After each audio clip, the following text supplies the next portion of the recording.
Our entire lives became centered around search and rescue and the work that Águilas does. Families that have lost loved ones in search of the American dream honored them today during Dia de los Muertos. While immigration groups used the holiday to call for policy changes and immigration reform. Thank you for joining us tonight. I'm Wale Aliu. And I'm Kimberly Hunt.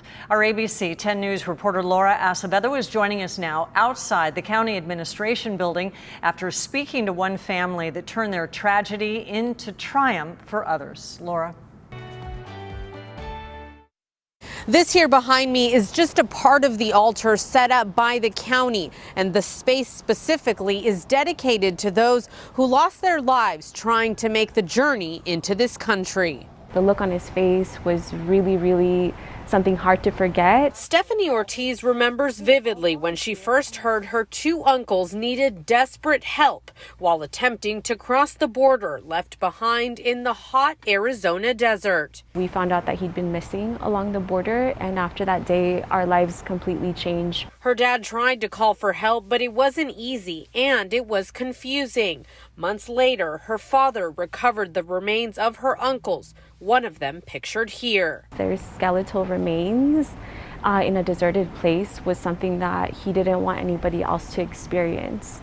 The family founded Águilas del Desierto, or Eagles of the Desert, a nonprofit that helps families locate loved ones or rescue those in need. Our entire lives became centered around search and rescue and the work that Águilas does. On Dia de los Muertos, the Southern Border Communities Coalition highlighting the number of migrants who lose their lives attempting to cross, calling for the Biden administration and Congress to end policies like Title 42 that prevent migrants from seeking asylum. They say forcing people to make that risky attempt to cross. In the fiscal year 2022, according to CBP numbers, a record high 853 people lost their lives. It's really important to look at it from that perspective and reassess our immigration policies to look towards something that's better and more humane. Águilas del Desierto also tries to save lives through prevention, speaking to migrants at shelters throughout Mexico